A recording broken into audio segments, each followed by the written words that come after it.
پنجابی ان کی ماں بولی تھی, مادری زبان تھی, ساتھ ساتھ اردو پہ ان کو وہی دسترس تھی جو انہیں پنجابی پہ تھی. سندھی زبان وہ بہت اچھی طرح جانتے تھے کیونکہ کراچی اور حیدرآباد جام شورو انہوں نے بہت وقت گزارا تھا, وہاں پڑھایا بھی تھا اور ترجمے بھی کیے. شیخ ایاز کا ترجمہ کیا سندھی سے پنجابی میں, شاہ لطیف کا بھی کر رہے تھے لیکن وہ کام مکمل نہ ہو سکا. اور اس کے علاوہ انہوں نے انگریزی میں بہت کام کیا. پارٹیشن کا جو پورا 1947 کے جو واقعات ہیں ان پہ ان کا بہت کام ہے. شیخ ایاز سے ان کی اپنی ایک طرح سے ذاتی اور ذہنی وابستگی تھی, اور شیخ ایاز جب وائس چانسلر ہوئے انہوں نے خاص طور پر ان کو یہاں بلایا تھا, اور وہ کافی عرصہ سندھ یونیورسٹی میں بھی رہے. انہوں نے ان کی شاعری جو بیجل نے آکھیا جو ترجمہ کی تھی, جو شیخ ایاز خود بھی اس سے بہت خوش تھے. احمد سلیم کی یہ ذات ہے کہ اس کے جاننے سے پنجابی زبان کو میں اور خصوصاً جو ہماری مادری زبانیں ہیں ان کے ایک بہت ہی عظیم شخصیت ہمارے درمیان سے اٹھ گئی ہے, اور اس کا واقعی خلا پرونا بہت ہی مشکل ہے یا تقریباً ناممکن ہے. پنجابی زبان سے زیادہ جو کلچر اور جو ہسٹری اور ایک ترقی پسند سوچ جو ہے جو کہ پنجاب کی اور پنجابی زبان کی ایک خصوصیت ہے, اس میں انہوں نے بہت کام کیا. کہ احمد سلیم کی باقی پاکستان کے باقی صوبوں میں بھی بڑی قدر و منزلت ہے, اور سندھ ہو, بلوچستان ہو یا کے پی ہو, کیونکہ انہوں نے ہمیشہ جو ثقافتی حقوق ہیں اور سیاسی حقوق ہیں ان کے لیے سبھی قومیتوں کی حمایت کی ہے, اور لگاتار وہ کرتے رہے ہیں 70s 60s سے لے کے. اس وجہ سے ایک طرح کا وہ ایسے رائٹر تھے جو یونائٹنگ لنک تھے سبھی صوبوں کے. ਜਿਹੜੇ ਕਮਜ਼ੋਰ ਲੋਕ ਸਨ ਉਹਨਾਂ ਦੇ ਵਾਸਤੇ ਉਹਨਾਂ ਦੀ ਬਹੁਤ ਜ਼ਿਆਦਾ ਜਦੋਜਹਿਦ ਹੈ. ਉਹਨਾਂ ਦਾ ਸਾਰਾ ਤਖਲੀਕੀ ਕੰਮ ਜਿਹੜਾ ਹੈ ਉਹ ਪੰਜਾਬੀ ਵਾਸਤੇ ਹੈ, ਔਰ ਪੰਜਾਬੀ ਅਦਬ ਨੂੰ ਇੱਕ ਬਹੁਤ ਵੱਡਾ ਨੁਕਸਾਨ ਹੋਇਆ, ਔਰ ਐਡਾ ਵੱਡਾ ਨੁਕਸਾਨ ਕਿ ਜਿਹੜਾ ਦੁਬਾਰਾ ਪੂਰਿਆ ਨਹੀਂ ਜਾ ਸਕਦਾ. ਪਾਕਿਸਤਾਨ ਵਿੱਚ ਵਸਣ ਵਾਲੀਆਂ ਅਕਲੀਅਤਾਂ ਖਾਸ ਤੌਰ ਤੇ ਉਹਨਾਂ ਨੇ ਬਹੁਤ ਅੱਛਾ ਲਿਖਿਆ ਵਾ. ਇਸ ਉਹਦੇ ਉੱਤੇ ਜਿਹੜੀ ਸਾਡੀ ਆਵਾਜ਼ ਸੀ ਉਹ ਉਹਨਾਂ ਨੇ ਬਹੁਤ ਪਿਆਰੇ ਤਰੀਕੇ ਨਾਲ ਬੁਲੰਦ ਕੀਤੀ ਹੈ. ਔਰ ਅੱਜ ਅਗਰ ਤੁਸੀਂ ਵੇਖੋ ਕਿ ਇੱਥੇ ਕ੍ਰਿਸਚਨ, ਹਿੰਦੂ, ਸਿੱਖ ਸਭ ਆਏ ਹੋਏ ਨੇ, ਔਰ ਇਹ ਸਾਰੀ ਉਹਨਾਂ ਦੇ ਪਿਆਰ ਵਾਸਤੇ ਇਕੱਠੇ ਹੋਏ, ਉਹਨਾਂ ਦੀ ਲਿਖਤਾਂ ਵਾਸਤੇ ਇਕੱਠੇ ਹੋਏ ਨੇ.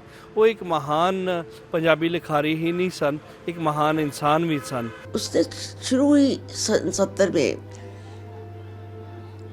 شیخ ایاز اور شاہ لطیف کی شاعری کے ترجمے سے کیا تھا, اور یہ سب چیزیں اس نے کسی ریٹرن کے لیے نہیں کی تھی, آؤٹ آف لو.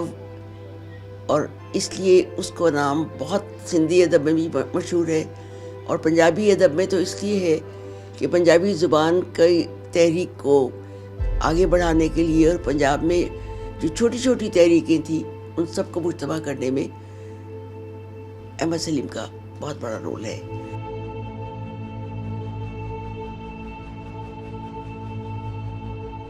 احمد سلیم نے پاکستان کی تاریخ کے حوالے سے اہم ترین کتابیں اور دستاویزات کا ایک خزانہ اپنے پاس جمع کیا ہے, اور مجھے امید ہے کہ ان کے جانے کے بعد یہ جو تاریخی دستاویزات کا جو خزانہ ہے, پاکستان کی جو نئی نسل ہے وہ اس سے فائدہ اٹھائے گی. پاکستان کی جو تحقیقی یونیورسٹیاں ہیں وہ اس کا فائدہ اٹھائیں گی. وہ جفاکش میگزین نکالتا تھا اور کہاں کہاں سے لوگوں کو جا کر تلاش کرتا تھا, ڈھونڈتا تھا, ان سے لکھواتا تھا.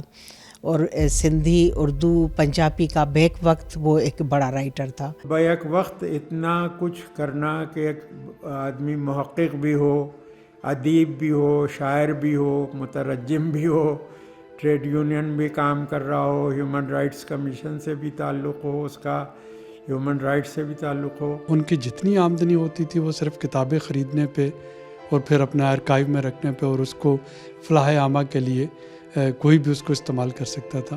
تو لکھنا پڑھنا ان کا اوڑھنا بچھونا تھا. تاریخ کے بارے میں ہمیں کچھ پتہ چلانا ہو, یا کسی جو سیاسی واقعات ہوئے تھے ان کے بارے میں, یا جس ادب کیا ہوتا تھا اس وقت, کوئی بھی چیز آپ چاہو نا وہ ان کے لائبریری سے مل جاتی تھی پڑھنے کے لیے.